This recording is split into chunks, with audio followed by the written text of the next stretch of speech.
Yogesh, thank you for agreeing and coming on to speak with me today. It's a pleasure to have you here. We've known each other for a long time, in one way, shape, or form. And it would be excellent, I guess you could say, for people who don't know of you, for you to maybe just give a very quick background in terms of you as an individual, where you come from, your family background in general. Okay, so let's start when I was born. So I was born in Nairobi in Kenya, but by the age of 1.5, my mum had travelled to India, and that's where my sister was born. So, in that short time, my mum couldn't fly back because she was pregnant as well. My father came back to England, but my mum stayed in India. But by the time my sister was allowed to fly back to the UK, I had travelled across 3 continents. I was born in Nairobi, like Elsa the Lion Cub, born free. Lived in India for a few months, and then found myself in England, where my father was. So within 3 years, I've lived on 3 different continents. Okay, fine. And I guess you could say, the question is, how would you identify yourself in terms of ethnicity specifically? Very good question. I've always had a British passport, and we were British subjects when we moved out there. In fact, my grandfather moved to Kenya, so we always considered ourselves to be British, and we had British passports to do that. The opportunity in Kenya arose because they were trying to build Nairobi, and my grandfather was a teacher, so he became an educator in Kenya at one of the schools, and he later became the head teacher of that school. So, we very much loved the culture out in Kenya, the weather, the people, and felt very happy there. So my family had been there for a couple of generations, really, and I was born there. But okay.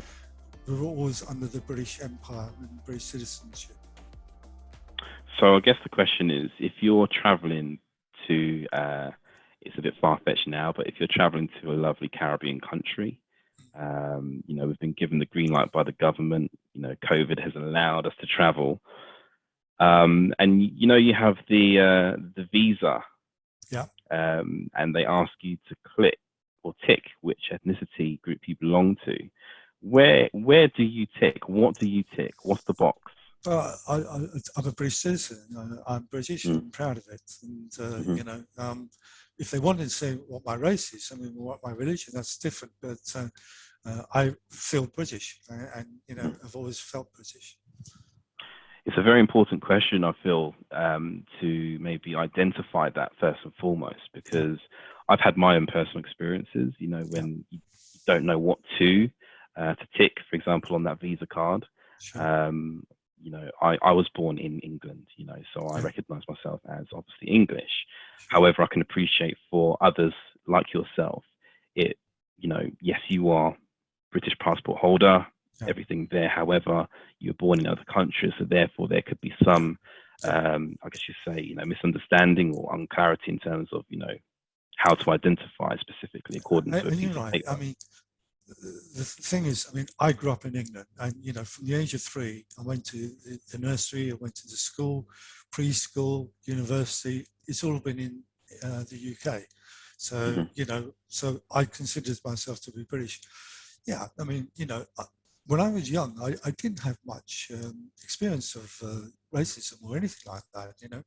I felt I was, British, and it's only later on that I realised, some of the remarks that some of the my friends' parents were saying that, I thought, well, hang on a minute, they see me as someone slightly different to them, and I never saw that, myself. And I remember my dear friend, he's English, he's white, he went to his nan's house, we had tea, and then a few years later, a friend from the Caribbean came over as well. And I remember his nan saying to Gary, he said, Gary, why don't you bring some English friends over sometimes? And he turned around and said, they are English now. Mm. So, Right. that was the first time I felt a little bit, that some people don't see you as being British or English. Mm. Yeah, we'll delve more into that later on. But back to, I guess you say, the early days or earlier days of Yogesh specifically. Yeah. What was your first job? And did you always want to be heading in that sector specifically? Well, I enjoyed research and development in pharmaceuticals, and that's where I saw my ambition. I had an uncle who worked for a pharmaceutical company.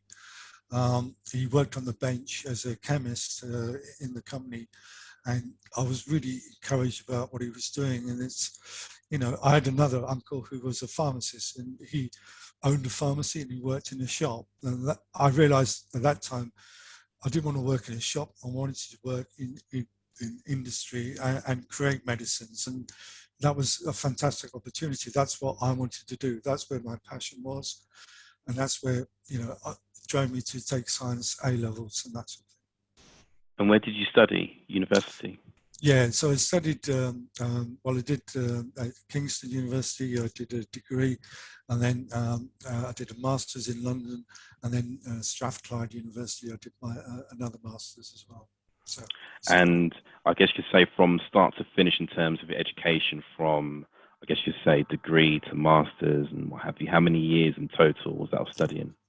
From A levels, so 18 till 24, I think, but I was 22, okay. I was working, so. Fine. And the first industry job was as a bench scientist in a laboratory, in an R&D facility, in a multinational pharmaceutical company. Okay.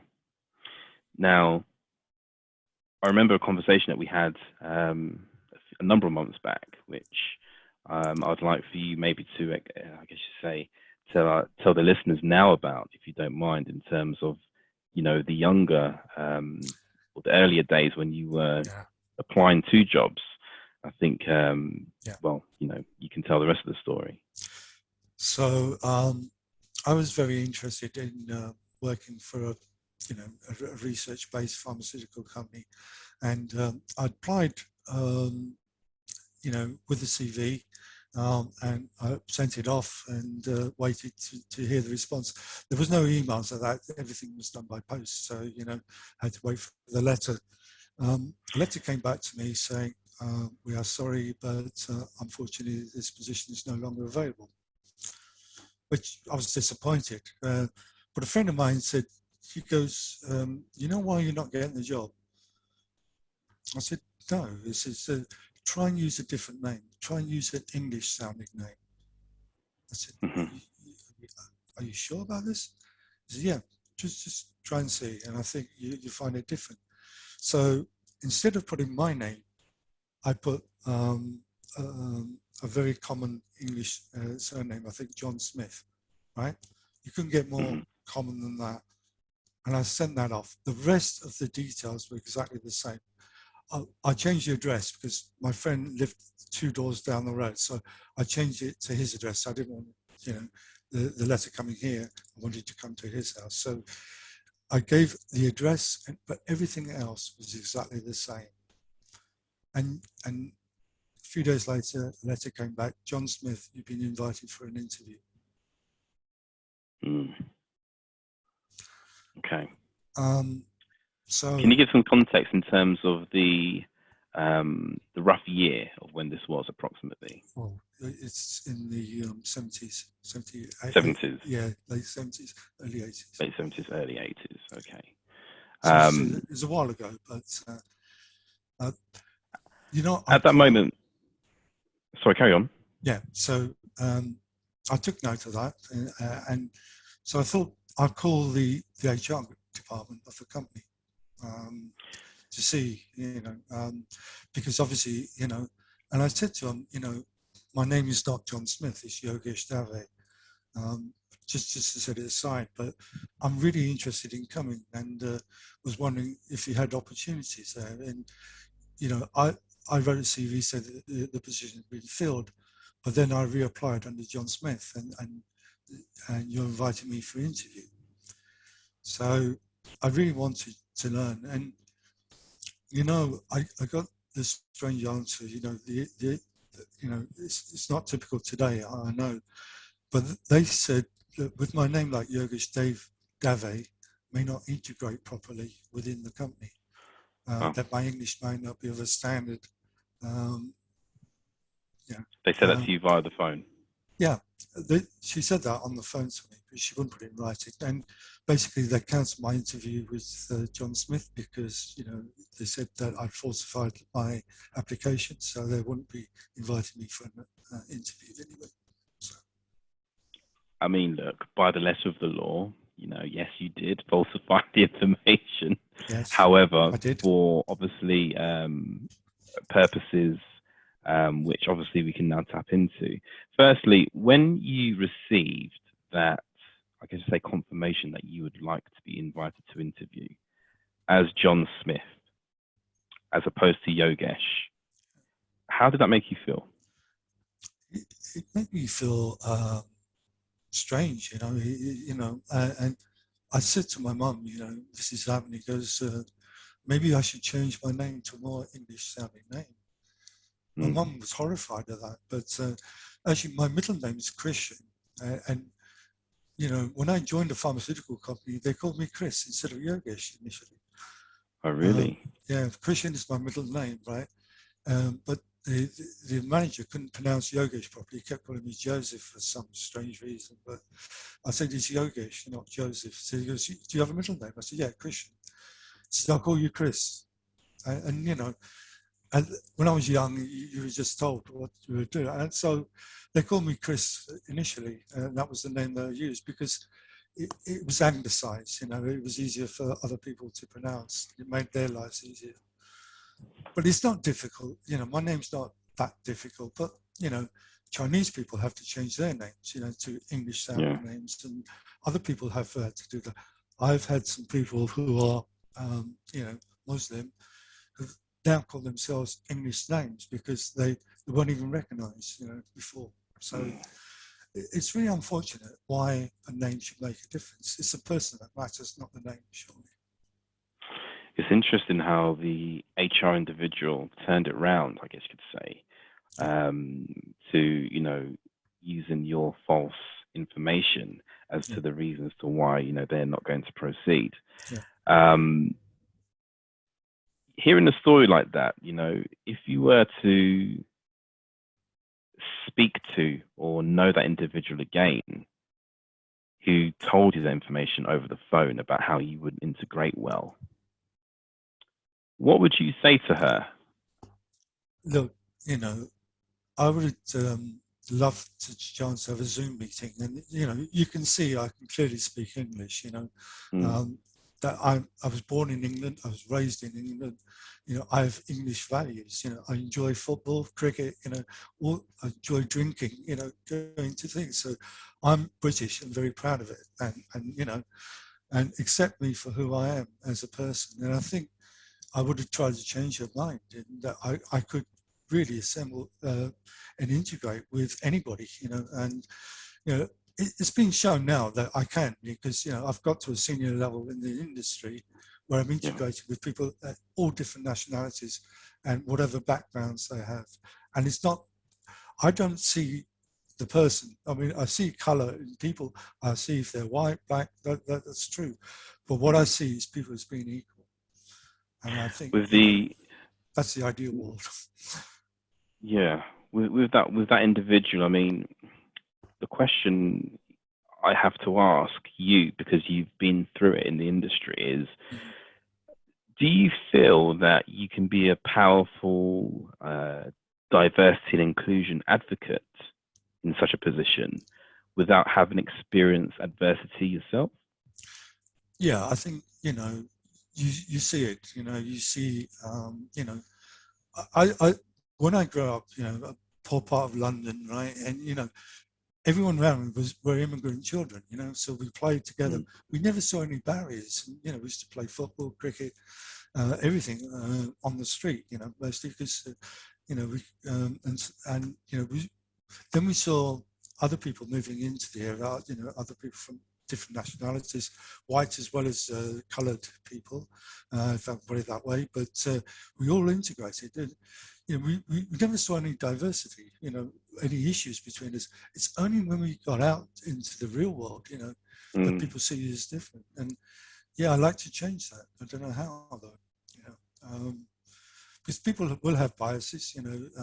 They see a person with long hair, walking down, Rastafarian type person, and then make an immediate judgment on that. Assumption, yeah. And it's so wrong, for me, because I grew up in Africa, I've seen people in Africa, and these are, honestly, they're some of the nicest people you want to meet. They're honest, they come up to you and they talk to you, but people, I don't know why people get suspicious with that behaviour. Again, I'm very proud to be British, but I wish people got through their, misconceptions sometimes. Have you specifically, hands-on working within your specific sector, ever experienced knowingly, like from some of your peers or people who you've line managed or, you've looked up to for support, any form of racial bias over your career? If so, how did you cope with that? So, I mean, I obviously in the industry when I was working, I wasn't promoted once, and another colleague of mine was promoted, and that's fine. That was a decision, and I thought it was done on a level playing field.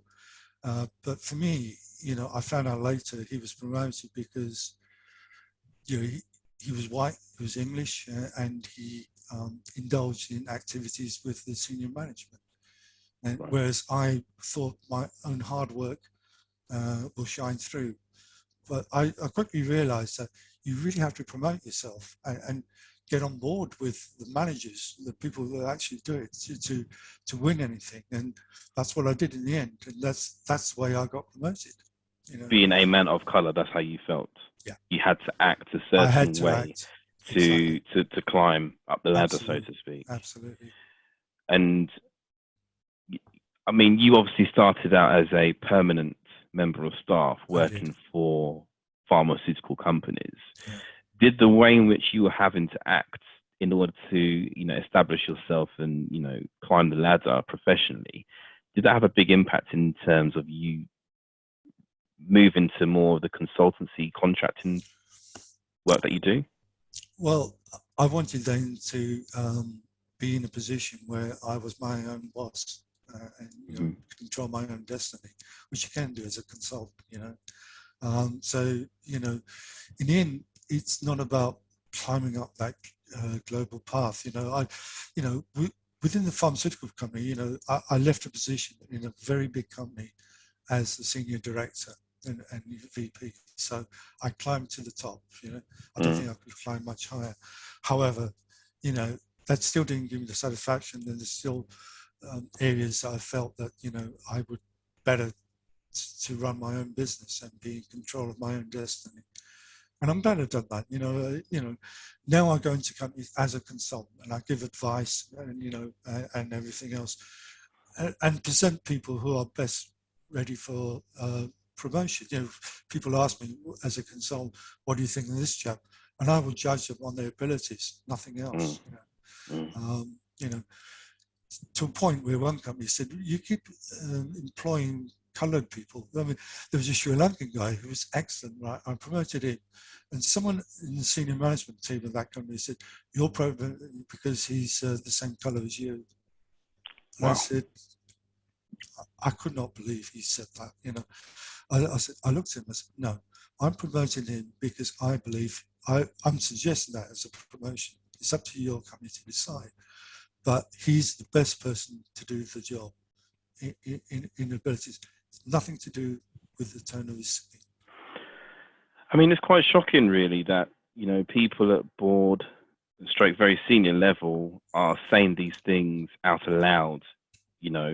There's one thing about thinking it, but to then verbalize it to you directly and think that it's okay is quite concerning and astonishing and shocking, if I'm honest with you.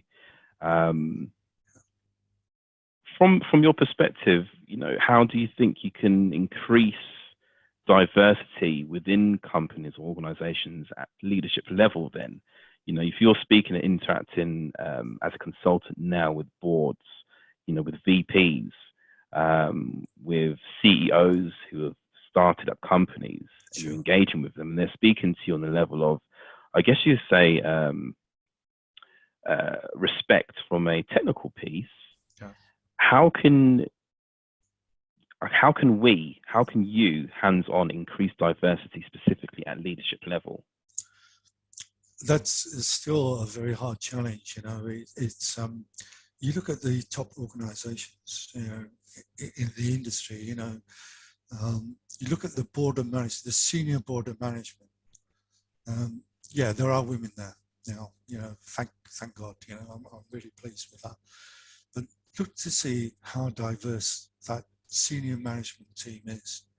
And in some big companies, the color is white. Period. All right. Happens a lot more in European companies.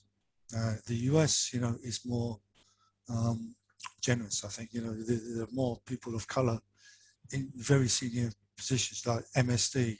The CEO is black. Very few happen in British companies. Very few in European companies. I've been on board, right, where everyone is white, Anglo-Saxon, Protestant as well. And we want diversity. I want people from different cultures, backgrounds. For example, India, right? The biggest generic drug manufacturing in the world, right? Huge. Look how many Indians are on the board in British organizations. Very few. Well, you'll get people who, yeah. I mean, you'll have people listening to this, and they'll say, "Well, look, excuse me, Mr. Davé, excuse me, Steve. It's about the right individual for the job. We're not thinking about whether you're black, white, Asian. It's about who is right for the job. That's the reason why Thomas or Kerry or Sylvia are on the board." What would you say to people who are thinking in that line of direction? Yeah, I mean, the best person should be accountable, but we have to play on the level playing field as well. Really good companies are diverse, and you see that. You see that at all levels in their organizations. What diversity brings in is a different perspective on things. People can connect better, if they know the culture better. So, you want to have a business in Asia. Why don't you have someone who's Asian perspective, in that area? For me, it's about, I think diversity actually strengthens you as a company, and it makes you stand out more, and it makes you more integrated to the business as well. So I would always encourage diversity as well as, ability. Do you think a lack of ethnic leaders has hindered or slowed down, chances for your success specifically? I've moved on now. It's not for me. It's for the younger generation. I want to fight for. I think everyone should be. We're not born the same. We're never on the same level. At the moment. We're still. Like a Persian. A black person from Birmingham is still subjected to abuse, and the path he's going down is already determined in respect. He's not on the same level playing field as someone who's white, and to me that's wrong, and we should. There's innate racism, there's discrimination, and there's really not misunderstanding of who we are. Even my daughter, who's born in Britain, right, the other day was told that she should go back to the country where she was born. And she's a teacher. And the child who told her that was a 6-year-old, Mm. you know, Mm. and she, you know, how do you address that? She was born here, you know, and you know, she grew up here, and she went to, you know, she's English and she's very proud of that as well. And you know, my daughter said to me, it's not the child, it's her parents have told her there's a difference. And that's what's reflected. Yeah, it's coming from somewhere, absolutely. But I know you also have a son who is, you know, within sciences as well. Yeah. You know, and I'm sure you have had conversations about the industry, you know, in general. Yeah. You know, have you ever spoken to your son, or has he spoken to you about any of the hurdles or challenges that he might have had? Yeah, I mean, you know, he's had some hurdles, and I've talked to him and you know, suggested some ways of educating, because one of the things I've taught him is, you know, promote yourself, you know, really go out and promote yourself. Make sure you are visible to the senior management team, the people that make the decisions on whether you get promoted or not. Because the more you do that, the more influence you're going to have in the future. I think that's very sound and excellent advice, not just for your son, but to anyone who is listening, to be fair. Exactly. You know, you mentioned earlier on in the conversation that you felt that you've had to work, I guess you could say harder. Whether it looks or feels harder or not is a different question, but you've had to work around, you know, maybe courting or coming down to people's level socially to develop moving forwards. Yeah. Which, you know, there's an argument, is that fair or not? I have my own personal opinions on that. But I think that's very good advice, to be visible, full stop. Yeah. And obviously what that will do is encourage you to be judged on the merit of what you're doing and who you are and how you act as an individual. Absolutely. And, you know, it's about asserting yourself, you know, making sure that you're in a position that, you know, see, when I was younger, my father told me, you know, son, you know, they will recognize you, right? Don't worry, don't worry. But no one recognized me. And only then my father said, you really need to go out and promote yourself. You know, I don't think this thing, because our culture, the Indian culture, is that don't worry, someone will recognize me. You know, I will work very hard. I will do everything. You know, work diligently. I'll work accurately, and then I'll get recognized.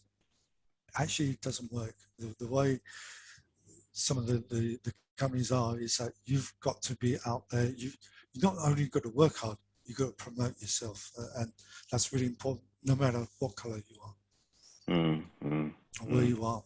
And you know, unfortunately, we're living in a world where millennials, you know, want a promotion within 6 months or 12 months, right? Yeah. And it's sad, because they feel that, you know, they're not achieving something. You know, I've had kids, right? They said, I've been in this job for 1 year and they haven't promoted me. Well, the reality is it takes years to acquire knowledge and everything else. So you know, play the game, go with it. You know, learn more is more, and improve yourself. You know. You've been senior director. You've been VP, well established and recognised quality professional in general, Yogesh. Are there any specific experiences in regards to you experiencing racism, or anything in that area specifically that's helped you to become a good leader now, you know, that you're recognized for? Yeah, I mean, you know, I've had people insult me, you know, very senior level, that, you know. To what level? When we're talking insults, be specific. So, about my colour, about where I'm from, and, you know. What have they said to you? Well, they said, you know, someone suggested that, you know, I should return to my own country. I said, well, Yeah. I am in my own country. Yeah. I feel British, and not what you say is going to change any amount of that. You know, I am and this British. is within the life science industry, correct? Yes, it is. Okay. From someone who's very clever, who's a PhD, you expect different, but he's, sometimes, they miss the common sense, of who's what, you know. But that's not to go to him. I mean, I've met some brilliant people, who've had, high academics that just see you as a different person, as a person that can add value and everything else. So very few people, but when you get someone's, very senior in a company and a health science who's had a high education, primarily in a white background because he's born privileged, you know, it does hurt you. Yeah. Mm. With that being the case, how do you like that? That individual, I'm assuming board stroke. Was this as a consultant, as a permanent member of staff? How do you deal with something like that? That was at that time I was a permanent member of staff as well. So I mean, I dealt with it by my own reasoning. That nothing what he says is not. This is my country. When he told me to go back to my country, I said, "This is my country." Where do you expect me to go? So. Was there anyone at that company who you felt you could go to discuss what happened with? That's the thing. I didn't feel at that time there was anyone I could really turn to. Sometimes you think that the HR group will defend someone like that in this. Maybe now they do, but at that time, I don't think I could turn to anyone within the company. Because at the end of the day, companies are there. Some of the HR businesses were there to protect the very senior people in the company and not look after employees. I always felt that the company should be responsible for all individuals, all of its associates, all of its employees. But the truth is, it has to toe the line as well with the company. You've been a part of the industry for how many years? 40 years. Okay. So let's take it back to say the 80s. I think I do really, the bald head. But in general, you've seen a lot over, and I don't mean this for you to sound mature in age, but you've seen a lot over, I guess you could say, the decades in which you've worked in industry and seen a lot and heard a lot. How does it compare from, let's say, the early 80s to current day in 2021? Wow. Since Brexit and COVID, there's been a different change. But I think things were improving at one time. In the 80s, 90s, there were good things happening. But, people recently, certainly after Brexit, there's all these things about foreigners in the company and Eastern Europeans occupying it. And these are white people that, they're not coloured. But yet the coloured people were blamed as well. My daughter, the schools that she went to, we saw discrimination increase at that time, and protectionism within, white British culture, which I felt really ashamed about because, I thought we'd moved a long way for it. I mean, recently I've seen, abuses at football matches with black players, I just cannot understand it. And that happens so much still in the UK, but a lot in Europe when I go there, Are you able to fine tune it specifically to the industry? I mean, for example, I've spoken to a number of other very senior, respected people of color, whether they are Indian or black or mixed of some, different ethnicities in general. And for example, one individual, grew up in Scotland, a little boy of color. And he mentioned, how, for example, how he was spoken to and treated, I think similar age group to yourself then compared to now is very, very, very different. I think now I set my position. I've been in the industry a long time. I've got bigger, broader shoulders, so I take it.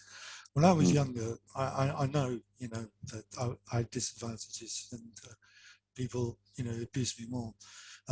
But I'm still very loyal to Britain. I love this country. I love the people. And I love living here. And apart from the weather, that is, if we get a few weeks It's of okay sun. today, to be fair. But Question. go on. Sorry, a question for you is, if you had visibility, if you could watch yourself, applying for a job, you present your CV to a client of your background and ethnicity. Yeah. The same from another black individual. Yeah. The same from a, let's say, Italian or Spanish professional, and an Anglo-Saxon middle-aged white man. Yeah.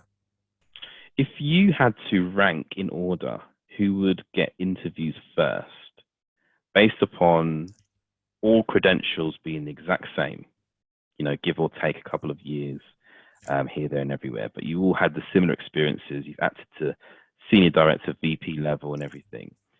Knowing what you know now, knowing what you've experienced, in ranking of 1, 2, 3, 4, who do you think, or if you could place, who would get interviews first and last? Yeah, I mean,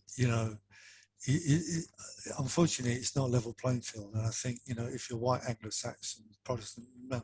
I mean, I think if you're a person from a different ethnicity to white Anglo-Saxon, you're Roman Catholic, you're Spanish, or you're Italian, or you're Greek, or you're from one of the colony countries, Africa, Asia. I think that's the order.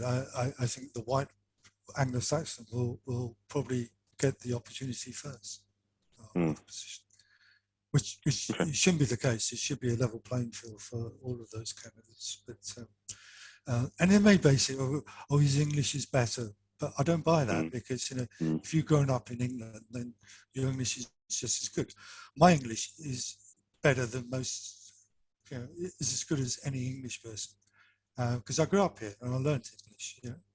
And I speak English. I've got an English A level. I went to English universities and everything else. So I don't buy the fact that I can't understand English. The culture, well, I'm born with the culture here. I've not grown up anywhere else. I've grown up in Britain, so I understand the culture and I understand everything else. So that's important to me. What I haven't grown up is in a privileged society. I've had to fight for everything. My parents were poor when they came to England, and we had to scrape and skimp and everything else. And we had to prove ourselves, and that's what we've done. And we've worked from working class. My parents were working class into fairly well middle class now, and I'm glad we're here. But how would you advise, if you had to provide support from a D&I perspective, to clients, HR, CEOs, given what you've just said there in terms of, the black man, the Spanish man, the Indian man, the white man, you've mentioned, and I agree, to have a diverse work environment is the best way forward. How do we build and support a diverse workforce? I think you could have diverse, I mean, you could have diverse people who understands, I would look at, if pharmaceutical is global now, right? That's the business we're in. We're in a global supply chain market. We're dealing with drugs from manufactured in India, or the API is made in China, comes to Europe, and then it's pre-packaged, goes to the US, goes into Africa, goes into North America, Canada. So we've got a global market, and we need to bring in experts, regional experts in those areas, to help us grow our business. And I think the people who really understand the business in their local areas are local people. And they understand the nuances, they understand how to do business with these people. And I think, if I was growing a business, pharmaceutical business, I want a diverse workforce that understood each of our markets and territories, so that we can, use those to make the business grow, to make inroads into these countries, and to show that we care as well. Mm. And I think if people see an organisation with different diversity, they appreciate that more. There's one particular company I love, that is diverse, and I won't mention it, but I go there and I see, an Indian CEO, and I see someone who's, every diversity is in that management team of his, and that's a board level, right? And you've got people from everywhere. You've got people from South America, North America. You've got people from the Caribbean. You've got Africans there that look after the African. Absolutely fantastic, and that's the vision I want in most companies. We should have that, and that actually gives you value, because I think these people actually know their local areas well, and they can react to the marketplaces better. And I think that's where the business will win as well. There was a company I was actually engaged with once, a few years back now, in the Nordics to be specific. And one of the reasons why it was refreshing to engage with this client specifically was simply because, as you mentioned, they were very much open to people from Africa, from Brazil to Argentina to the UK to anywhere in Europe. And one thing in which I know a number of companies will always say, and I hear it, some of my colleagues have heard it, is the word visa issues, or what's the paperwork situation. And yet here you have a company who is saying, look, doesn't matter, we'll deal with that.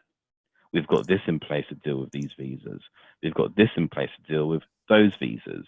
What we want is people who understand the regulatories, in the regulations, in China, the regulations in Africa, the regulations in Europe, the regulations in the UK. And what we would like is to bring all of these together so that everyone obviously has this great understanding and appreciation, and can actually move, companies forwards. And, there's been so many surveys completed, which are online to be seen, that the best companies to work for are the diverse companies in general.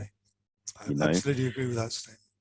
And again, another client, specifically medical devices organization within the Midlands, they're proud of their background, and one of the selling points that they say is, every week on a certain day, they have a specific cuisine, which is available in the canteen for, professionals to come and eat, introducing cultural, I guess you say nuances or areas for people to enjoy and be aware of, even if it's very subtle, which I think is excellent. And this ethnicity piece in general, I think, from your point of view to my point of view to people who are more mature in terms of their years than yourself and younger than myself growing up, it's never going to be an overnight fix. No, it's long. Which is very clear to be seen. And what this is about is raising awareness, understanding what your story has been, Yogesh, from, being born in a country which is not the UK. However, you are a British citizen and you've spent your life living here, going through the system of working within life sciences, has been obviously going up in a positive direction with a few hurdles, in terms of, where you potentially could have fallen flat, and got quite depressed, which we know people have been due to some form of bullying, whether it be intentional or not, from a racial piece. But it is excellent to see, and I think inspiring as well, to be honest with you, Yogesh, that someone in your position, of being a consultant who has pretty much covered every single area that there is to cover within life sciences, whether it be generics, biologics, to, I know that you're contracting with clients now specifically within the vaccine ATMP space as well. Yeah. So you're staying up to date and current with a number of things. I think it's excellent to see that it is possible. It is possible to break through. Look, I want to encourage people, because this is still a great industry and there's still a lot of opportunity, and we need really well qualified, diverse people who can come into the industry and make a difference. And I think things will get better, and I'm hoping that they will. It's going to be, it's not going to be as quick as we thought, and there's going to be, real action needed to make diversity a reality everywhere. But I think, for me, I'm very proud. If I had the chance, I'll still be in the same industry, and doing the same. But maybe I would have gone into consultancy a lot earlier, that sort of thing. But, opportunities for all peoples, wherever they come from. And, England is a great country, and we've got some great scientists done here, and I appreciate being here. So, I would just say, look, do what's right, do what you think's right, but treat people with equality and fairness as well, and don't prejudge their situations, and look at the best person to do the job, regardless of, their skin color or their ethnicity or their race. And look at diversity, because I think you're absolutely right, Steve. The best companies are the ones that are diverse and can bring in the regulations from the rest of the world. And, local people, local knowledge is a huge thing. And understanding the local lingo and local regulations is really important for us in the business. And as we grow into, global businesses, that becomes even more important as well. So. Yogesh, in closing, if you had to speak to your younger self starting out in industry, what advice would you give to yourself?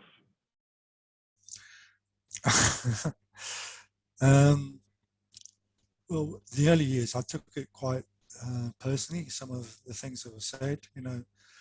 Now I've got the thicker skin, and it's like water of a duck's back at the moment. Maybe I've just got thick-skinned and that sort of thing. But not to take it personally. If someone says something to you, but if it's just about you because of your colour of skin, you don't have a problem, they have a problem.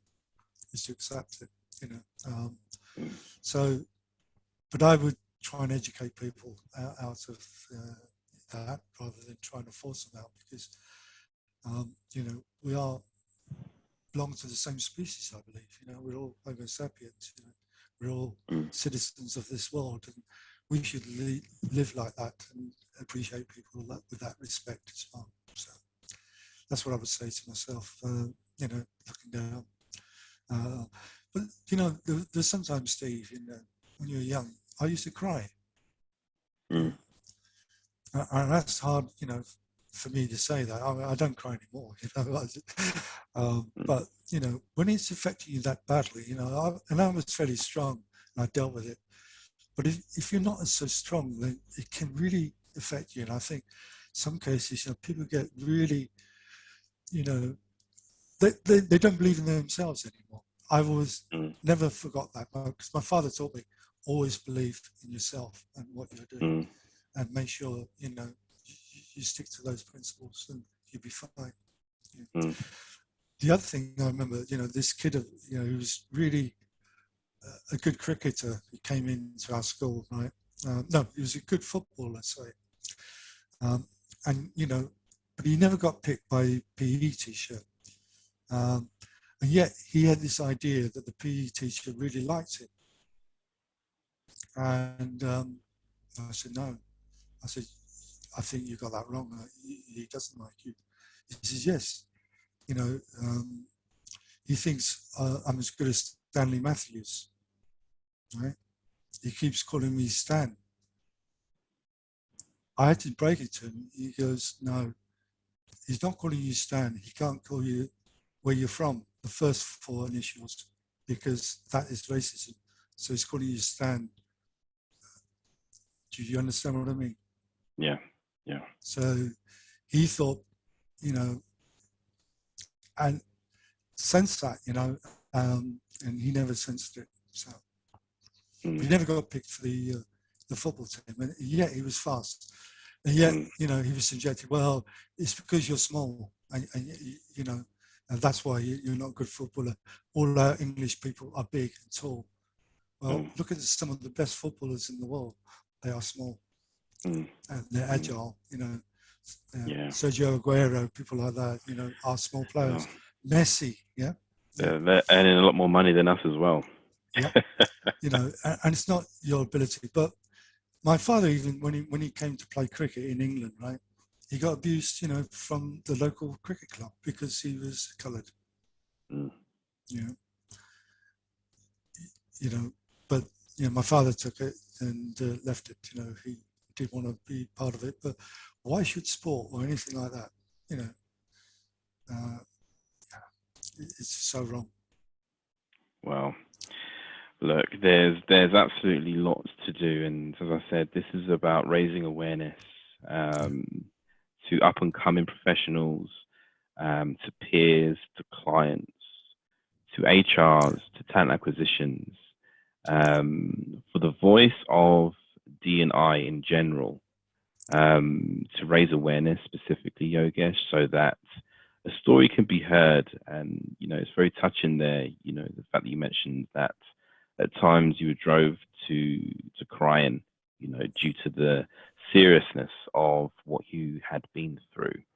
And we're on a journey, as I said earlier on. We're on a journey to making it, and hopefully clients, people working with organizations, being, I guess you'd say, what we would all like is to be one happy family full of love and harmony, and being recognized on who you are as a professional as opposed to the color of the skin.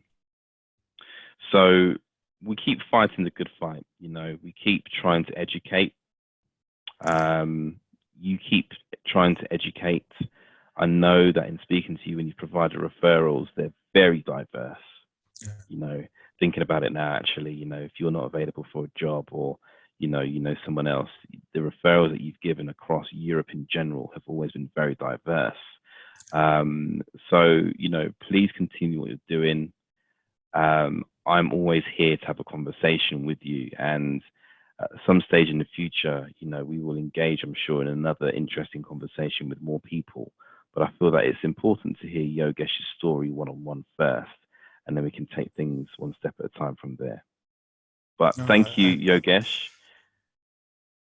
Much appreciated. Is there anything you want to say in closing? No, it's just, utopia is not created, and it will take time for us to get there. But hopefully, we can lay the path and make it easier for our young people as well. And I think that's really important because, I think, England has got a great future. Its people are its strength, and the people are diverse. There are colours of all nations here, and they're happy to be British, and they're happy to serve this country. Great. Thank you. Well, listen, thank you for your time. Much appreciated. And we'll catch up in the future. All right? Thank you. Thank you, Yogesh. All right. Bye-bye. Bye-bye.